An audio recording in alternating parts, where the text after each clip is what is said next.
MV ಕೃಷ್ಣಪ್ಪನವರ ಜನ್ಮ ಶತಮಾನೋತ್ಸವ ಕಾರ್ಯಕ್ರಮ ಹಲವು ಅಚ್ಚರಿಗಳಿಗೆ ಸಾಕ್ಷಿಯಾಯಿತು. ಕಾಂಗ್ರೆಸ್ ತೊರೆದ ಬಳಿಕ ನಾನೊಂದು ತೀರಾ ನೀನೊಂದು ತೀರಾ ಅಂತ ಇದ್ದ ಇಬ್ಬರು ಮಾಜಿ ಸಿಎಂಗಳು ಒಂದೇ ವೇದಿಕೆ ಹಂಚಿಕೊಂಡ್ರು.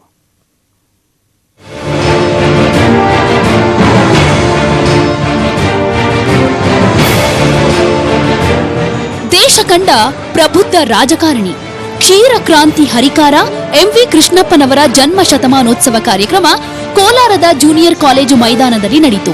ಡಿಸಿಸಿ ಬ್ಯಾಂಕ್ ಮತ್ತು ಕೋಲಾರ ಹಾಲು ಒಕ್ಕೂಟ ಸಹಯೋಗದಲ್ಲಿ ಆಯೋಜಿಸಿದ್ದ ಕಾರ್ಯಕ್ರಮದಲ್ಲಿ ಹಲವು ಅಚ್ಚರಿಗಳು ನಡೆದವು.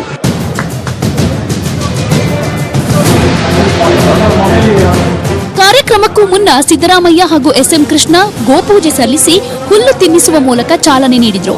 ವೇದಿಕೆಯಲ್ಲಿ ಮಾಜಿ ಸಿಎಂಗಳಾದ ಸಿದ್ದರಾಮಯ್ಯ, ಎಸ್ಎಂ ಕೃಷ್ಣ ಹಾಗೂ ದಿವಂಗತ ಎಂವಿ ಕೃಷ್ಣಪ್ಪನವರ ಪತ್ನಿ ಪ್ರಮೀಳಾ ಕೃಷ್ಣ ಹೊರತುಪಡಿಸಿ ಉಳಿದೆಲ್ಲ ನಾಯಕರು ಪಕ್ಷದ ಮುಂಭಾಗದಲ್ಲಿ ಆಸೀನರಾಗಿದ್ದರು.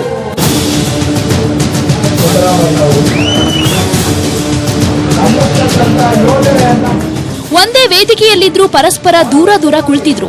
ಬಳಿಕ ಭಾಷಣದಲ್ಲಿ ನಾನು ಸಿದ್ದರಾಮಯ್ಯ ಪಕ್ಕದಲ್ಲಿ ಕೂರಬೇಕು ಅನ್ನೋ ಮೂಲಕ ಕೃಷ್ಣ ಅಚ್ಚರಿ ಮೂಡಿಸಿದ್ರು. ಕುರ್ಚಿಗಳನ್ನ ಯಾಕೆ ದೂರ ದೂರ ಹಾಕಿದ್ದೀರಾ ಅಂತ ಪ್ರಶ್ನಿಸಿದ ಎಸ್ಎಂ ಕೃಷ್ಣ ಒಂದೊಳ್ಳೆ ಉದಾಹರಣೆಯನ್ನು ಕೊಟ್ರು.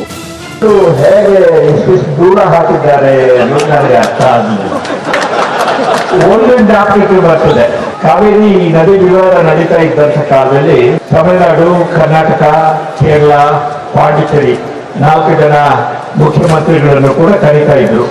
ಆ ಡೈರೆಕ್ಟರ್ ಕೂಡುವಾಗ ಇಷ್ಟು ಅವರು ಮುಖ್ಯಮಂತ್ರಿಗಳು ಅಲ್ಲಿ ಕೂತಿದ್ರೆ ಇನ್ನೊಬ್ಬ ಮಂತ್ರಿ ಇಲ್ಲಿ, ಇನ್ನೊಬ್ಬ ಮಂತ್ರಿ ಅಲ್ಲಿ, ಅಷ್ಟು ದೊಡ್ಡ ಗ್ಯಾಸ್ ಕೊಡ್ತಾ ಇದ್ರು ಅನ್ನೋದು ನನ್ಗೆ ನೆನಪು ಬಂತು.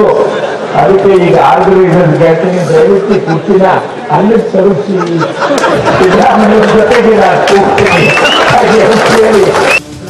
ಬಳಿಕ ಭಾಷಣ ಮುಗಿಸಿ ಬಂದ ಕೃಷ್ಣ ಅವರನ್ನ ಸಿದ್ದರಾಮಯ್ಯ ಕೈ ಕುಲುಕಿ ಬರಮಾಡಿಕೊಂಡ್ರು. ಭಾಷಣ ಮಾಡಿದ ಸಿದ್ದರಾಮಯ್ಯ ದಿವಂಗತ ಎಂವಿ ಕೃಷ್ಣಪ್ಪ ಅವರ ಕಾಳಜಿಯಿಂದ ರಾಜ್ಯದಲ್ಲಿ ಹಾಲು ಉತ್ಪಾದನೆ ಹೆಚ್ಚಾಗಿದೆ ಅಂತ ಹೇಳಿದ್ರು. ಬಳಿಕ ಜನರಿಲ್ಲದೆ ಇದ್ದುದನ್ನ ಗಮನಿಸಿದ ಸಿದ್ದರಾಮಯ್ಯ ನಾನು ಹೆಚ್ಚು ಮಾತನಾಡಲ್ಲ ಅಂತ ಮಾತು ಮುಗಿಸಿದ್ರು. ಬಹಳ ಜನ ಊಟ ಕಮ್ಮಿ ಆಗ್ಬಿಟ್ಟು ಖಾಲಿ ಮಾಡ್ತಾ ಇರೋದ್ರಿಂದ ನಾನು ಹೆಚ್ಚು ಭಾಷಣ ಮಾಡಕ್ ಹೋಗಲ್ಲ.